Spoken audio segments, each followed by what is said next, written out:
Olá, está no ar o seu programa História e Cristianismo.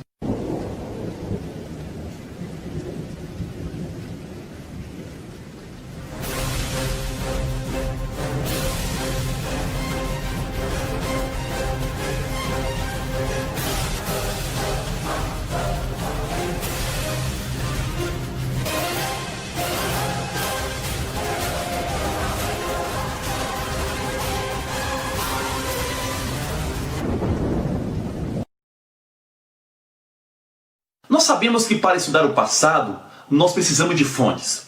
Essas fontes podem ser escritas, ou essas fontes podem ser arqueológicas, achados arqueológicos. Para compreender o cristianismo não é diferente. Nós precisamos não apenas pensar o cristianismo a partir da fé, mas a partir da história, das fontes que os próprios cristãos, ou das fontes que os próprios historiadores do passado nos forneceram.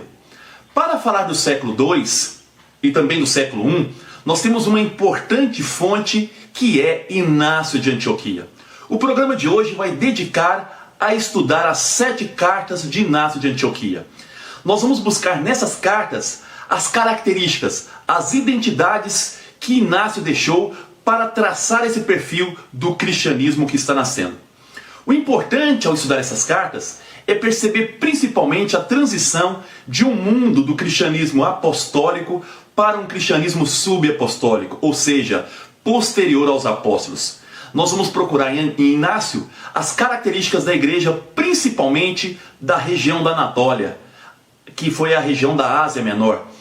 Inácio é da cidade de Antioquia, que é a terceira cidade mais importante do Império Romano em relação ao cristianismo, ficando atrás apenas de Roma, da própria cidade de Alexandria e aí da cidade de Antioquia. Sobre a vida de Inácio de Antioquia, nós pouco sabemos. O próprio Inácio não nos revela muito quem ele foi. Nós não sabemos a cidade onde nasceu, não sabemos quem foram seus pais, sobre a sua conversão. O máximo que ele nos informa é sobre um nome que ele gostava de ser chamado, Teóforos. Nas cartas ele sempre ensinava com esse termo grego, que significa portador de Deus. Graças a esse termo grego, a tradição cristã vinculou aquela criança que Cristo pegou nos braços e que está contido no Evangelho de Marcos, capítulo 9, como sendo o próprio Inácio. Portanto, a tradição coloca ele nascendo aí na década de 30 e aí morrendo aí entre 107 e 110, através aí do imperador Trajano. E aqui um ponto importante para falar de Inácio vai ser então as primeiras fontes que nós consideramos históricas. A primeira, Eusébio de Cesareia, que foi bispo e historiador aí dessa cidade chamada Cesareia. O Eusébio coloca o Inácio como sendo o segundo bispo da cidade de Antioquia, enquanto Orígenes e Jerônimo vão colocar Inácio como sendo o terceiro bispo logo após Evódio. Nesse caso aqui, Orígenes e o Jerônimo consideram Pedro como sendo o fundador e o primeiro bispo da cidade de Antioquia, enquanto Eusébio coloca Evódio como sendo o primeiro da sucessão apostólica, logo após Pedro, sem falar com isso se Pedro foi ou não o fundador da cidade. Nós sabemos que essa importante cidade do Império Romano foi fundada no século IV a.C., e aqui é importante observar que ela teve uma grande influência da própria evangelização petrina, de Pedro, mas também de Paulo e Barnabé. Nós sabemos inclusive que todas as viagens de Paulo saíram aí de Antioquia e retornaram para Antioquia, menos a última que foi uma viagem em cativeiro.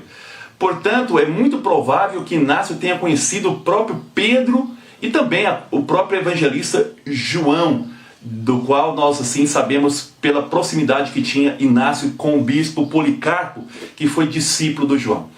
Sobre o martírio do Inácio, porque as cartas falam que ele foi preso da cidade de Antioquia na Síria, levado para Roma para ser martirizado no Coliseu, nós também não sabemos se esse martírio aconteceu ou não.